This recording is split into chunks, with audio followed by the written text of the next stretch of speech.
Heureux de vous retrouver pour le Club des Hommes en Noir. J'ai le grand plaisir de recevoir la même équipe que l'émission précédente, à savoir l'abbé Claude Barthes, l'abbé Grégoire Seillet et également notre ami Daniel Amiche. De quoi allons-nous parler aujourd'hui? Eh bien, d'un sujet qui va certainement déborder dans les commentaires de cette vidéo. C'est tout simplement la place de la femme dans l'Église. Alors vous me direz que déjà on pourrait se poser la question de la place de la femme dans le club des hommes en noir, puisqu'il n'y en a aucune.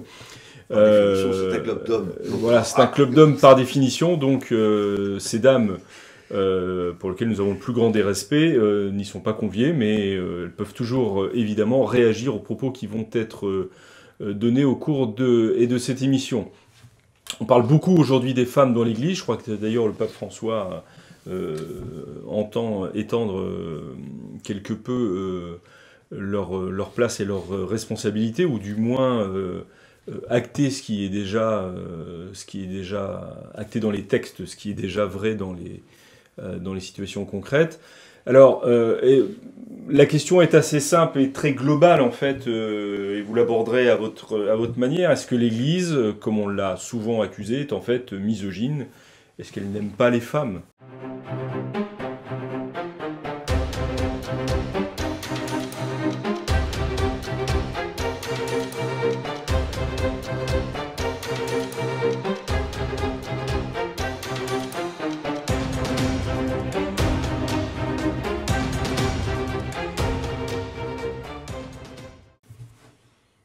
Alors, ça vous laisse un peu... Non, moi j'ai premier effet de cette émission, l'abbé Seillet est resté un peu saisi. J'ai mille choses à dire. Je dirais que... Alors, commencez par une. Entre deux pôles, c'est que le but premier de l'Église, qui est la sainteté, est ouverte à tous, et notamment aux femmes. Et dans le martyrologe qui rassemble les saints canonisés, beaucoup de saints sont des saintes. Donc effectivement... Ce pourquoi est fait l'Église, c'est-à-dire faire des saints et les amener au ciel, c'est ouvert aux femmes, ce qui n'est pas forcément le cas de telle ou telle religion. L'autre pôle entre lesquels on va évoluer, c'est qu'effectivement, le sacerdoce n'est pas ouvert aux femmes. C'est vraiment le point qui leur est fermé dans l'Église, c'est le sacerdoce. Mais je rappelle que le sacerdoce n'est pas ouvert à la plupart des hommes. Tous les hommes mariés ne peuvent pas se marier, ne peuvent pas être prêtres. Ceux qui n'ont pas les capacités intellectuelles de suivre le séminaire, ceux qui n'ont pas l'équilibre psychologique. Pour les Byzantins, ceux qui chantent faux, que sais-je, il y a un certain nombre. Aucune chance, voilà, il y a effectivement un certain nombre de trucs, parce que le sacerdoce est une fonction et non ni un droit ni une nécessité pour personne pour aller au ciel, hein, et que notre Seigneur Jésus-Christ, qui a été entouré de femmes, pour qui, dans l'Évangile, les femmes ont une énorme place, très importante, au premier plan, les femmes sont au premier plan dans l'Évangile, notre Seigneur Jésus-Christ a fixé, a déterminé que le sacerdoce serait réservé aux hommes en tant que vir, en tant que masculin, tout simplement pour une question de représentation du Christ lui-même. Oui, mais alors on pourrait vous rétorquer que c'était effectivement dans l'intention du Christ, enfin, en quelque sorte reprendre Loisy, qu'ensuite c'est l'Église qui est arrivée, et que l'Église, même si le Christ n'était pas misogyne, l'Église dans son histoire, dans sa réalité, l'est devenue ou l'est foncièrement. Après qu'il puisse y avoir... Vous avez battu... Non, j'ai donné deux pôles. Mais répondez à ma question, ouais. Est-ce que l'Église est misogyne, oui ou non? L'Église, en tant qu'institution culturelle au cours de l'histoire, eh bien, a été constituée d'êtres humains avec leur culture, je dirais, leurs préjugés, etc. Et il est évident que dans une culture où les hommes dominaient, par exemple, eh bien, dans l'Église, ça a été aussi le cas. Ça, c'est vrai. Mais ceci étant, dans l'histoire de l'Église a été un vecteur d'émancipation féminine profonde, parce que à partir de l'Église, la femme a la liberté de se marier.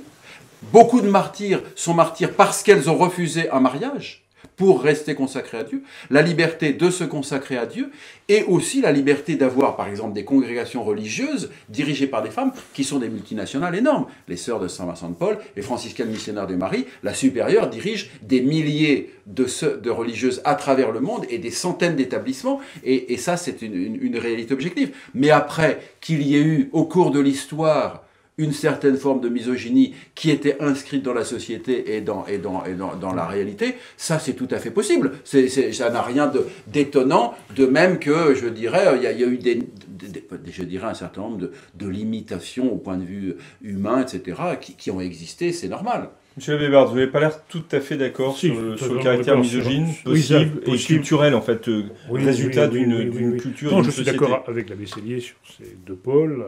Bon, c'est très évident. Sur la misogynie, il ne faut pas non plus exagérer de l'Église à certaines époques. Non, je pense que jamais, sur le fond, l'Église n'a été misogyne. Alors, si vous voulez, il y a aussi une évolution, là, mais qui n'est pas une bonne évolution, qui est l'évolution féministe actuelle, et qui, en fait, nie non seulement, enfin, sous prétexte de rendre sa place à la femme, une place égale à l'homme, elle nie ce que sont l'homme et la femme. Quand vous avez dit, et vous avez très juste titre, que le Christ, en effet, a ordonné, on va dire, enfin ordonné, oui, des hommes et non pas des femmes, bon, c'était quand même à une époque où il existait des prêtresses.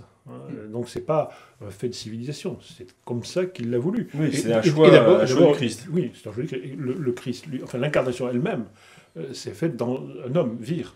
Un juif, etc. Ça aurait pu être tout autre chose, mais c'est ça, c'est un homme. Oui, ça aurait pu être un grec, voilà. Il y avait une raison qui est la raison même de ce que sont l'homme et la femme. La femme est mère, l'homme est père, et donc la place de la mère dans l'Église est très importante. Fut-elle vierge, comme la Sainte Vierge, fût-ce même des vierges consacrées qui ont un aspect maternel aussi, on va dire. Enfin, donc, l'Église a toujours respecté cette chose-là, qui est inscrite dans la nature, je veux dire. Enfin, c'est un peu compliqué de dire ça, c'est pas la nature humaine. La structure. La structure, voilà.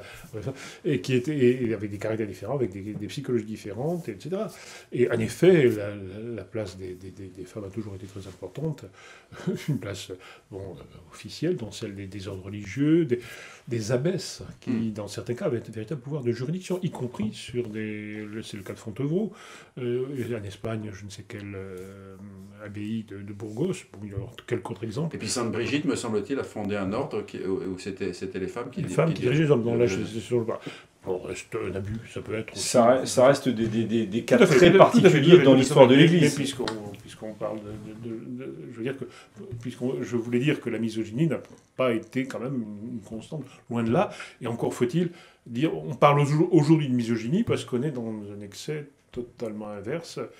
Oui, voilà, donc non, misogynie, je dirais avec ça a pu exister culturellement. Ça peut exister, bien sûr. Mais comme aujourd'hui, il existe. Oui, non, ça a existé, oui. C'est normal que ça existait, y compris dans l'Église institution. La misogynie, c'est normal. Il faut tenir compte de la culture du temps, il faut que des mœurs, de l'origine. La culture d'aujourd'hui est quand même totalement autre chose. Bien évidemment. Très mauvaise. C'est l'Esprit Saint qui éclaire l'Église. Bon. Et l'Esprit Saint continue à souffler tout le temps. Mais il ne souffle pas dans le féminisme, l'Esprit Saint. C'est pas ce que je voulais dire. C'est pas ce que je voulais dire. Dommage, ça a été un scoop. L'Esprit Saint souffle tout le temps et éclaire l'Église constamment. Ce qu'il fallait faire n'était pas su par l'Église, l'institution, dès le début. On sait très bien qu'il y a une lente évolution, et c'est exactement, c'est la pédagogie divine. On le voit dans l'Ancien Testament aussi, comment les choses évoluent pour faire comprendre. Sur l'explicitation, pas sur le message lui-même. Ah non, d'accord. Donc, la compréhension. Et sur le rôle, que les femmes ne peuvent être statut, parce qu'il y a le rôle des femmes. Les femmes ont toujours eu un rôle, de toute façon. Elles ont toujours eu depuis le début jusqu'à la fin. Très important. Tous les curés vous diront que les gouvernantes... Le statut des femmes. Donc ça, c'est une lente évolution. Il ne faut pas non plus que ce soit trop excessif, parce qu'aujourd'hui, on arrive à une espèce de revendication d'égalité absolue qui fausse totalement les choses, et qui peut même fausser tout à fait le message chrétien. Le droit, le droit à l'Eucharistie, le droit le droit d'être prêtre, le droit au sacerdoce. Ce n'est jamais un droit, c'est ça la question. Non, c'est pas un droit, Et qui en plus, ni pour les hommes, ni pour les femmes. Il a raison de répondre que les femmes une importance considérable, même si elles étaient... Parce qu'il faut toujours, encore une fois, c'est très joli de critiquer l'Église pour le fait qu'elle a pu avoir des moments où elle n'était pas parfaitement... Mais il a raison de dire qu'elle est critiquée sur le principe, à la fois. Ce que je veux dire, c'est qu'il faut regarder nos sociétés civiles. Oui. C'est quand même pire, quand même. c'est quand même pire que la façon dont les femmes ont été traitées dans l'Église. C'est bien dans les ordres religieux comme paroissiennes, etc. Pas dans la société chrétienne. Bon, écoutez, vraiment, ça a été quand même très, très long. Enfin, est-ce que c'est pas tout ça... L'émancipation de la femme a quand même été enfin, un processus très le long. gouvernement par les femmes, Très il y a long. eu des régentes en France qui ont eu une importance L'abbé considérable. Sélier disait tout à l'heure, évoquait tout à l'heure, mais il n'a pas voulu dire le mot, parce qu'il avait peur que ça choque peut-être les téléspectateurs, à savoir qu'il y a des religions où le futur des femmes est quand même moins évident que le futur surnaturel des femmes est moins évident que ce que l'Église catholique enseigne et montre par toutes ces saintes et ces bienheureuses qui sont par Légion et par Paquet. C'est l'islam. Dans l'islam, c'est l'islam ou le judaïsme. Il y a des descriptions du paradis dans l'islam assez baroques, je veux dire assez baroques, pour les hommes. Mais les femmes, on ne sait pas qu'est-ce qu'elles deviennent.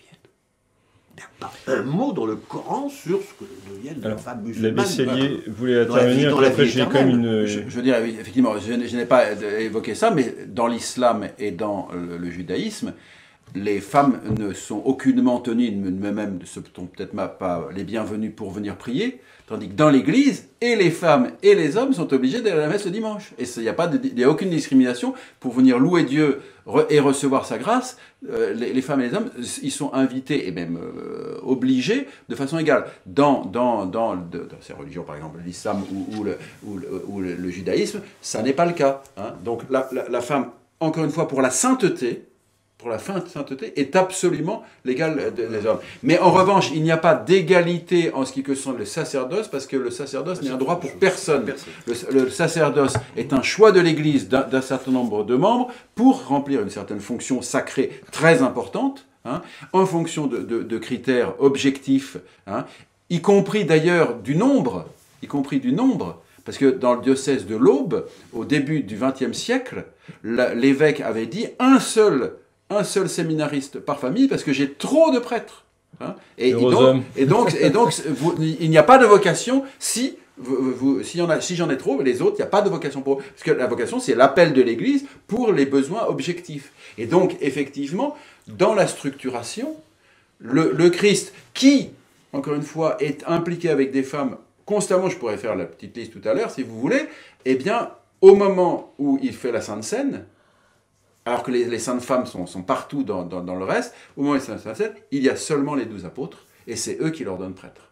Et l'Église, toutes les églises d'origine apostolique ont toujours reconnu ça comme une volonté explicite du Christ, que le sacerdoce soit réservé aux hommes vires, donc les hommes masculins, alors que tout le reste peut éventuellement être ouvert aux femmes, etc., etc. Oui, enfin, il se trouve que quand même, dans l'histoire de l'Église, d'abord les structures de pouvoir ont toujours été réservées aux hommes dans l'Église. Et c'est en partie lié au sacerdoce. Et que par ailleurs, vous parliez des gouvernantes, monsieur l'abbé, mais justement les femmes n'ont été réduites qu'à un rôle de reine ou de régente. Il y en a très peu quand même. Dans l'Église oui, non, on parle dans l'Église. Ah oui, dans l'Église, pardon, je parlais dans l'État. De bonnes du curé, de dames qui se dévouent pour les bonnes âmes. Mais avant ça, il y a la Sainte Vierge qui me paraît quand même être une importance considérable. Voilà, la simple créature la plus sainte, c'est la Sainte Vierge. Et qui est la mère du prêtre. Et il n'y aurait pas eu de prêtre sans sa mère. Donc il n'y avait pas de... Oui, mais une fois qu'on a parlé... Attendez, pas une fois qu'on a... bah, si.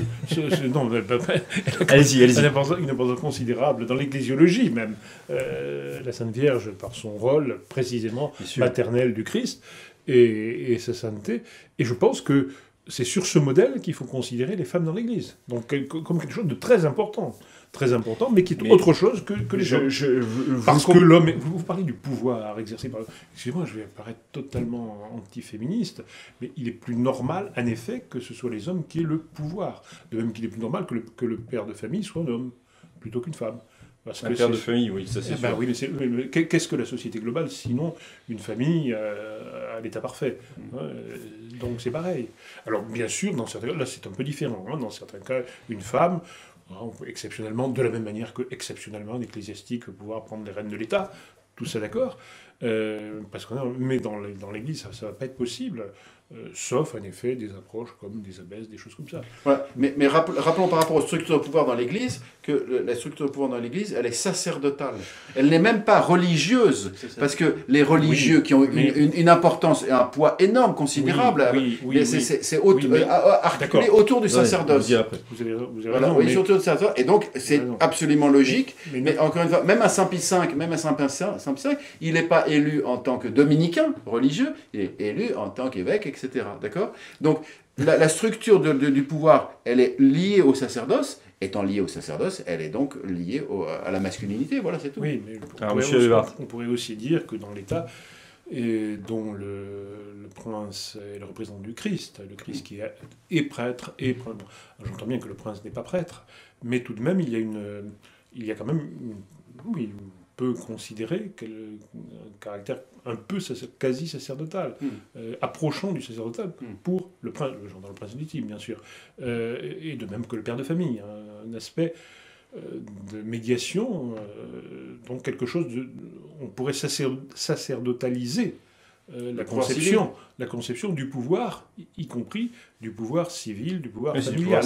Oui, mais ceci étant, dans l'histoire de l'Église, l'Empire byzantin, les Espagnols, les Britanniques et bien d'autres ont eu des reines ou des impératrices. Et donc, alors que ça n'a pas été le cas. Le papesse Jeanne n'a jamais existé. Ça n'a pas été le cas dans l'Église. Il n'y a pas le caractère absolu, mais tout de même. D'où d'ailleurs le fait que dans le sacre du roi de France, il y avait tout de même un aspect... on peut dire quasi diaconal, voilà, c'est l'évêque du dehors. Voilà. Donc est-ce qu'il peut y avoir une évêquesse du dehors, dans certains cas très particuliers peut-être, en attendant qu'arrive le nôtre, puisque c'est toujours une régence, c'est toujours un temps qui... Voilà. Mais en France, c'est une régence, mais pas dans les autres pays. Il n'y a pas de sacre dans les autres pays. C'est souligné par... Pas de sacre. Voilà. Oui, mais enfin, il peut y avoir... Ce qu'on appelle sacre, c'est des couronnements, c'est pas des sacres. Le sacre, en France, c'est spécial. Mais l'abbé Barthes étendait à la fonction impériale. Mais cela dit, je pense qu'il vaut mieux pas s'aventurer. Voilà, là on change de sujet un petit peu. Peut-être, mais en fait, c'est quand même important de dire que ça tient à ce qu'est l'homme et à ce qu'est la femme. Voilà. Et je ne veux pas être radicalement antiféministe. Mais là, on va avoir des réactions radicales contre ce que vous venez de dire, ça c'est clair. Mais justement, revenons à la Vierge Marie. Est-ce que l'argumentation n'est pas toujours d'avancer l'exemple qui est quand même unique de la Vierge Marie, puisque le Christ n'a eu qu'une mère et c'est elle, pour finalement ensuite laisser les autres femmes à des rôles très subalternes. Moi, je voudrais dire ma petite liste. Le premier miracle de Cana, premier miracle du Christ à Cana, c'est obtenu par une femme, la bienheureuse mère. Oui, mais c'est toujours sa mère. Voilà. Ensuite, le premier miracle non juif, la syrophénicienne, c'est pour une femme. Le seul miracle que Jésus a fait en dehors du judaïsme, c'est pour une femme. La première déclaration de Jésus comme Messie, c'est pour une femme, la Samaritaine. D'accord ? La résurrection de Lazare, c'est pour deux femmes, Marthe et Marie. D'accord ? Et les premières apparitions du ressuscité, c'est à des femmes, pas aux apôtres. D'accord. Voilà, pour bien montrer. Mais une fois qu'on a dépassé ce temps du Christ, si je puis dire. Mais non, mais le temps du Christ va déborder sur... Bien sûr. Le fait que, par exemple, Marie-Madeleine ait reçu la vision du Christ et soit allée l'enseigner aux apôtres. L'apôtre des apôtres. Elle est considérée comme l'apôtre des apôtres. J'ai dit, jusqu'en 62, on disait le credo pour la messe de Sainte Marie-Madeleine. C'est quand même très important. Et il y a parce que ça tient à ce qu'est la femme, à son caractère, à son intuition, à toute la qualité merveilleuse de la femme qui fait que, en effet, elle peut conforter l'homme. C'est le corps et la tête. Et elle vient lui apporter tout cela, elle vient le solidifier. Comme la femme vis-à-vis de son mari, de même dans l'Église, les femmes vis-à-vis du sacerdoce. Alors prenons dans la prière, c'est très évident. C'est-à-dire ? Je pense que... je ne dis pas que la prière des femmes est supérieure à la prière des hommes. Mais certainement, oui, que la mystique féminine a un aspect maternel pour l'Église très important.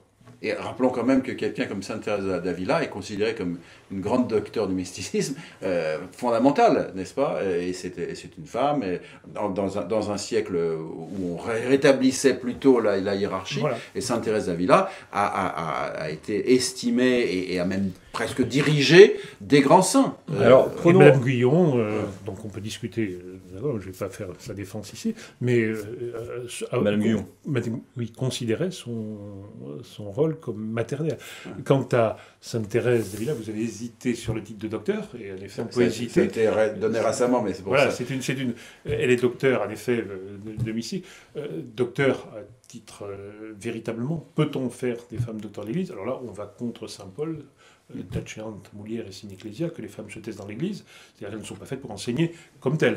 Mais elles peuvent être faites pour enseigner. De facto, les livres de Sainte Thérèse d'Avila sont des livres majeurs dont les théologiens de la mystique s'inspirent à fond. Alors, est-ce qu'on peut prendre la question autrement que je ne l'ai fait depuis le début de cette émission, puisque c'était plutôt une voie négative, essayons d'aborder une voie plutôt positive, c'est quelle serait la place qui pourrait être celle de la femme aujourd'hui dans l'Église de manière plus concrète? Mais pourquoi serait-elle différente de ce qu'elle a été autrefois? C'est vrai, il faudrait qu'il y ait Ça, c'est la position conservatrice. Alors, oui, très conservatrice. On ne bouge pas, on ne change rien. Si on bouge, on fait en sorte qu'il y ait des vocations féminines. Il n'y en a plus.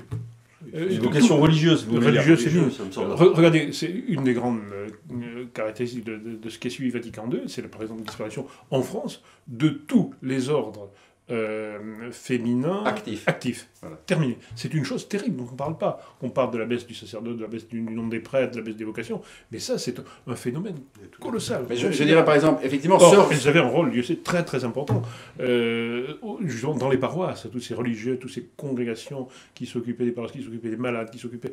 Qui tenaient des écoles. Qui tenaient des écoles, absolument, oui, c'était tout à fait extraordinaire, tout ça disparaît. Bon, positivement, voilà ce qu'il faut faire. Il faut rétablir ce genre de choses. Le rôle de sœur Rosalie dans la Commune de Paris, par exemple, elle était immensément respectée. Rappeler son rôle pour... Eh bien, c'était une sœur de Saint-Vincent de Paul qui aidait les pauvres et qui sillonnait Paris et qui a été respectée par les communards parce qu'elle avait une place, une importance et un rayonnement que personne d'autre n'avait. Et personne n'a osé la toucher, ni l'insulter, etc. Parce que c'était sœur Rosalie et que, voilà, on la respectait. Et on a des tas de religieuses, je veux dire... qui sont ce qu'elles sont, sœur Emmanuel, Mère Teresa, etc., qui sont mondialement connues aujourd'hui, et ça ne pose pas de problème. Et au cours de l'histoire, ça a été le cas. Encore une fois... Napoléon, qui était, Dieu sait, pas un homme pieux, a refusé... aussi. Qui, par ailleurs, a refusé la réinstallation des religions en France, sauf pour les ordres actifs de femmes. Voilà. Parce qu'effectivement... Parce qu'elle remplissait... Donc, l'une de vos préconisations, Ma première préconisation, c'est celle-là. Non, mais dans une paroisse, moi je suis dans une paroisse, les femmes sont partout, elles ont un rôle essentiel. Oui, mais dans des rôles subalternes. Subalternes par rapport à quoi? Subalternes par rapport à quoi? Par rapport à quoi? On vient de faire une vente de charité. On vient de faire une vente de charité qui est une grosse organisation. Moi, je suis de dehors, je regarde, et c'est une femme qui dirige. Et je peux vous dire que ça draine du monde, de l'argent, beaucoup de choses. Et c'est elle qui s'occupe, qui décide, etc. Tout simplement. Je m'en occupe de loin, mais c'est elle qui s'en occupe. Point, etc. Voilà. Oui, la question c'est ça, c'est le statut. C'est le statut, encore une fois, de la femme dans les paroisses. C'est une chose évident qu'elles ont un rôle très important. Depuis longtemps qu'elles ont un rôle très important. Et maintenant, elles ont peut-être encore un rôle plus important. C'est elles qui dirigent souvent. Bon, elles peuvent peut-être diriger des groupes, des machins, tout ça, ça se fait. Alors, c'est aussi dans l'Église, dans les diocèses aussi, est-ce qu'elle est la place dans la curie diocésaine des femmes? Et puis alors après, on va remonter jusqu'à Rome. Quelle est la place que les femmes peuvent avoir dans la... je me souviens que vous êtes intervenu en faveur de l'idée de femmes cardinales. Alors c'était comme une moitié de blague quand même. Hein, oui, enfin, vous avez lié... Mais c'est vrai, je veux dire, bon, il y a des femmes tout à fait admirables, enfin je veux dire, elles sont absolument admirables, et bon, alors... Le problème, encore une fois, ça dépend ce qu'on considère être un cardinal. Parce que le cardinal, évidemment, si le cardinal est celui c'est ceux qui vont élire le pape comme évêque, et donc il faut bien qu'il soit curé de quelque part. Hein. Ces cardinaux, donc, ils sont en principe curés des paroisses romaines. Donc le nombre des paroisses romaines n'est pas infini, ce qui limite quand même le nombre des cardinaux. Et une femme, par définition, ne pouvant pas être prêtre, elle ne peut pas... Ils sont curés de ces paroisses de manière symbolique. Oui, c'est important, il faut que le symbole soit maintenu. Dans le fait, ils le sont pas du tout. Non, non. Ils sont souvent archevêques ailleurs. Bien sûr. Bon, mais ça c'est. Bon, mais préfet de congrégation, donc il y a un peu C'est vrai, parce que l'Église a pris une dimension maintenant planétaire qu'elle n'avait pas mais la fiction est importante, c'est sûr. Les premiers temps. Alors, quel est le rôle des femmes? Est-ce que c'est l'évêque de Rome. Des femmes peuvent avoir des fonctions, par exemple, dans les curies diocésaines? Évidemment que oui. Je sais pas, moi, je pense à condition que le rôle ne soit pas trop sacerdotal. Non, mais ou même pas sacerdotal. La directrice de la communication de Lyon, Natalia Trulli. Les femmes chanceliers, ça se discute. Ça existe, mais ça on va peut-être laisser, monsieur Lévarson, on va peut-être laisser Daniel finir. Alors j'appuie. Maintenant, c'est la question, est-ce qu'une femme peut être présidente d'un dicastère? Oui, bah c'est ce qui est... Alors il y a peut-être des dicastères qui s'y prêtent. Le bruit court un petit peu que les choses évolueraient comme ça à Rome. Sans doute moins. Dicaster sur mais qu'est-ce qu'un dicaster? Mais sur la communication, par exemple. C'est un ministère, si vous voulez, c'est un ministère. Oui, mais enfin, à l'origine, c'est d'abord et avant tout parce que l'Église de Rome est une polysidonie. C'est-à-dire que c'est d'abord une commission, un groupe de cardinaux. C'est ça le dicaster. Donc de cardinaux hommes. Alors, est-ce qu'elles peuvent être secrétaires de dicaster? Mais qui s'appellerait autre chose. Mais aujourd'hui, à Rome, on pense bien à confier qu'il y ait un syndicat, je ne sais pas quoi, qui soit autre chose qu'un dicaster, mais je pense que là, la question de principe est importante, de même que les cardinaux doivent être curés de Rome. Le secrétariat sur la communication... Secrétariat, oui, voilà, secrétariat, on appelle ça secrétariat, pourquoi pas, oui, bien sûr. Une femme qui est secrétaire du dicaster sur la famille ou sur... Pourquoi pas, mais n'a-t-elle pas des choses plus importantes à faire? Elles ont quand même des choses à dire et intéressantes sur la famille. Donc voilà, ça veut dire qu'il y a... Non, les femmes ont une place évidemment, les femmes ont une place dans l'Église. Je veux dire, dans l'Église, elles ont naturellement une place comme baptisées, elles ont la place que pas moins de place que moi, comme baptisées. Maintenant, dans les structures de gestion, de gouvernement, de différents niveaux, des paroisses, oui.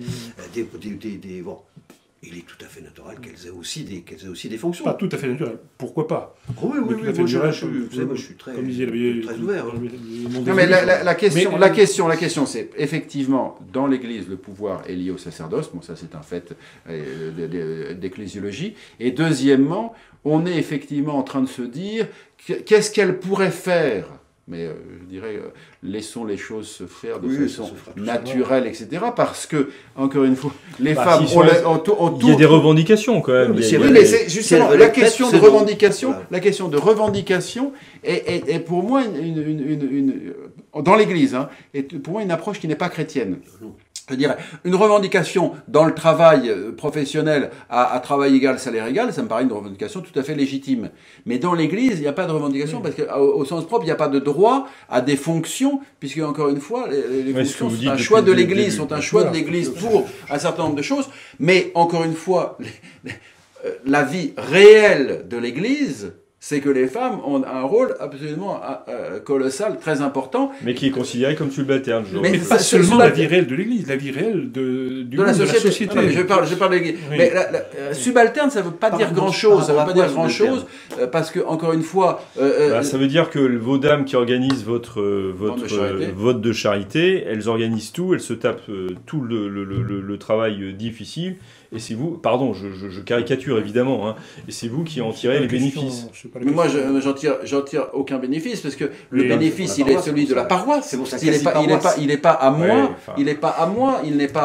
C'est effectivement une réussite, et cette réussite, elle est affectée à ceux et celles qui l'ont faite. Bien, et l'argent, il est affecté à la vie de la paroisse, dont moi je passe. Je partirai, je serai nommé ailleurs. Les gens restent. Les gens sont paroissiens depuis avant moi. Est-ce que ces dames peuvent dire que telle partie de l'argent, par exemple, est affectée à telle ou telle chose, ou c'est vous qui décidez? Alors, c'est ça le sens de leur revendication qu'on entend. Je vais vous dire, dans les paroisses actuelles, selon le droit actuel de l'Église, il y a un conseil économique. Voilà, un conseil économique. Et donc, effectivement, là-dedans, il y a des femmes, etc. Bon. Moi, personnellement, je suis partisan du centralisme démocratique, c'est-à-dire que tout le monde a le droit à son avis pour que ça soit le mien. Bon, donc effectivement, je ne consulte, mais je ne consulte ni les femmes, ni les hommes non plus. Hein. Vous consultez vous-même. Voilà. Et dans le sens que je fais tous les ans à ce que j'appelle un serment de fabrique, c'est-à-dire que tous les ans, au début janvier, je donne comment on appelle ça, des éléments de connaissance des réalités économiques de la paroisse. Mais j'ai eu des hommes qui sont venus me voir, et des femmes, mais des hommes qui sont venus me voir en disant c'est complètement pipeau parce que vous ne donnez jamais les vrais chiffres. Ce qui est vrai, parce que, effectivement. Et donc, ça n'a rien à voir avec homme ou femme. C'est ma façon de gouverner, mais elle n'a rien à voir avec homme ou femme. Vous êtes un tyran et vous l'assumez. Je suis un tyran et je l'assume. Très bien. Est-ce que dans la liturgie, les femmes peuvent avoir... Oui, je sais, mais une fois que vous avez mis le principe, il faut quand même qu'on aborde... Je voudrais allez-y. Pour ce qui est des paroisses. Allez-y, monsieur l'abbé. Tous les prêtres savent aujourd'hui, et combien ils ont de mal à trouver des dames qui fassent de la couture, des dames qui fassent des choses... Bon, parce que, là, on va vraiment avoir des problèmes avec vous. Mais oui, mais j'assume mon anti-féminisme. Ce que je veux dire, c'est un problème de société. Les jeunes filles aujourd'hui ne savent plus faire un certain nombre de choses qui sont, pardonnez-moi, très belles et très féminines, et qui sont très importantes pour la vie de famille. Il est plus important que une fille, généralement, j'entends pas, il peut y avoir sache faire ce genre de choses, une femme, que de savoir diriger une entreprise, je crois. Et donc, toute chose égale dans l'Église. Pardonnez-moi, mais c'est surtout les commentaires qu'on va recevoir. C'est surtout une conception sociale. Il ne faut pas tomber non plus. Voilà, c'est vrai, la société évolue, c'est vrai, elle évolue. Il y a de bonnes choses, j'entends bien. Mais aussi. Quelles sont les bonnes choses qui ont évolué, monsieur l'abbé ? Posez l'autre question. Je suis sûr que vous auriez du mal à répondre à cette question. Je voudrais dire, à propos de la liturgie, dans quelques instants, je vais faire un enterrement. Donc il y aura la foule des assistants. Et il y aura 4 personnes qui vont réaliser l'enterrement, le prêtre, moi-même, un servant, d'accord, donc qui est un frère, l'organiste qui est une femme, la chanteuse qui est une femme. Voilà. On sera 4, et sur 4, il y en aura 2 des fonctions, 2 des 4 fonctions seront faites par des femmes. Passons quand même dans le cadre plus général, qui est la nouvelle liturgie, enfin ce qu'on appelle la forme ordinaire. On voit les femmes sont de plus en plus présentes, pas simplement pour faire chanter, par exemple.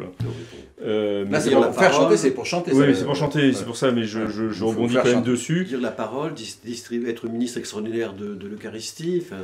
Là, on touche à ce qui est sacerdotal, et à mon avis, c'est illégitime. Voilà. Mais c'est permis par l'Église. Parce qu'il y a eu une laïcisation de tout le service de l'autel, aussi bien les enfants de chœur, mais plus gravement encore, bien sûr, les ordres mineurs. Alors les ordres mineurs, rappelez pour ceux qui n'auraient pas ça en tête. Donc jusqu'à Paul VI, 1968, la suppression. La suppression des ordres mineurs et la réduction du... Donc avant le nouvel ordo. Avant le nouvel ordo, oui, mais alors que ça fait partie de la réforme liturgique. Oui, toute la procédure était en marche. Donc la cléricature commençait avec la première tonsure, et puis ensuite on franchissait pour aller jusqu'au sacerdoce une série d'échelons qui étaient autant d'ordres sacrés dits mineurs, et ensuite majeurs. Alors mineurs, on était portier, lecteur, acolyte, exorciste, et ensuite des ordres majeurs, sous-diacre, diacre, et on arrivait au sacerdoce. Donc Paul VI a d'une part supprimé tous ces ordres mineurs, et a fait que la cléricature commence uniquement avec le diaconat. Donc tout le reste est laïque. À la place des ordres mineurs, il y a désormais des institutions. C'est les ministères, non ? Deux ministères. Il y a 2 ministères, c'est ça ? 2 ministères institués et non plus ordonnés, qui ne sont plus des clercs, strictement dit. Et donc, tous ces rôles peuvent être aussi remplis par de simples laïcs. Ils sont toujours remplis désormais par les simples laïcs. Et par exception par des femmes, mais cette exception est devenue, comme d'habitude, la règle quasi générale. Les femmes étant, en effet, ne pouvant pas être claires, étant toujours et dans tous les cas des laïcs. Donc oui, là c'est une possibilité qui est donnée par le fait qu'il y a un changement. La pression actuelle va dans le sens d'une cléricalisation qui est déjà... Parce que c'est très compliqué, si vous voulez. De fait, c'est une laïcisation de tout ce qui tourne du service de l'autel, mais en réalité, c'est une cléricalisation aussi, d'une autre manière, de laïcs qui deviennent des servants d'hôtel en quelque manière, qui deviennent des demi-clercs, et qui sont parfois des femmes. Comme des religieuses, comme dans celles qui font les lectures, par exemple, celles qui religieuses pas d'ailleurs, qui donnent la communion, qui dirigent les enterrements, qui font même quasiment des sermons. Oui, qui font aussi des sermons, c'est ce que j'allais vous dire. Et donc, toutes choses, évidemment, qui sont à la fois une laïcisation et en même temps, d'une certaine une cléricalisation, double mouvement. Oui, voilà. Lesquels laïcs ont beaucoup mieux à faire. Alors, dans les femmes, pas seulement les femmes, mais aussi les hommes. C'est pas leur rôle de s'occuper de ça.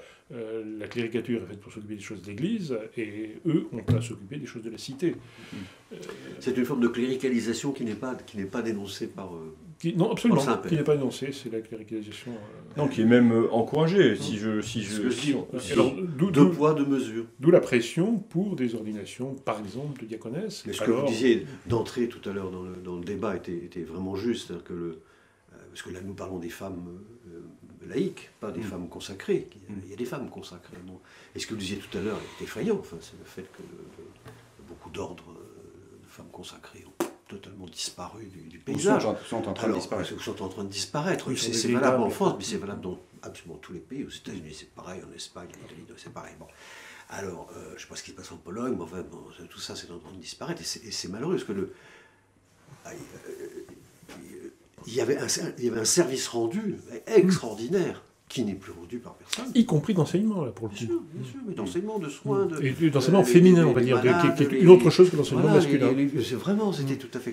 C'est fini. Oui, parce qu'on pourrait vous rétorquer que de la même manière que les instituts religieux féminins actifs d'enseignement ont disparu, à quelques notables exceptions, c'est presque pire du côté des instituts religieux masculins d'enseignement, où il y en a quasiment, à ma connaissance, quasiment plus aucun. Ou vraiment très actifs, il n'y en a quasiment plus aucun. Vous avez parlé des diaconesses, c'est un point historique très important, intéressant, historique et d'actualité, on en a reparlé récemment. On nous dit toujours il a existé dans l'Église. La meilleure étude sur la question est celle... Mais c'est vous qui allez nous répondre. Oui, il a existé des diaconesses. Alors qu'en est-il ? Je renvoie à Aimé Georges Mortimer, dont j'étais l'élève, mais qui a fait une... Pourtant un réformateur. Un réformateur, oui, un réformateur très savant. Très savant, voilà. Très savant, oui. Et qui très réformateur et très savant. Comme ça, on sera tous d'accord. Et qui a fait une étude, précisément sur les diaconesses, montrant, je crois, de manière définitive, qu'il y avait eu un effet des diaconesses, mais que jamais elle n'avait été considérée comme un ministère. À quel moment dans les on va dire, oui, jusqu'au 5e siècle, quelque chose comme ça, 4e, 5e, c'est tout simple, hein, jusqu'à ce que le baptême soit devenu un baptême d'enfant et non plus d'adulte. Et ça intervient à quel moment, ça Sortie des persécutions, quoi, la grande sortie des persécutions. 4e, 5e, 6e, etc. Je ne peux pas dire. Et par conséquent, il n'y a plus besoin de baptiser hommes et femmes, comme on le faisait en plus par immersion à l'époque. Et il y avait une question de pudeur qui était très importante dans l'Antiquité, même si on pouvait commettre des tas de péchés.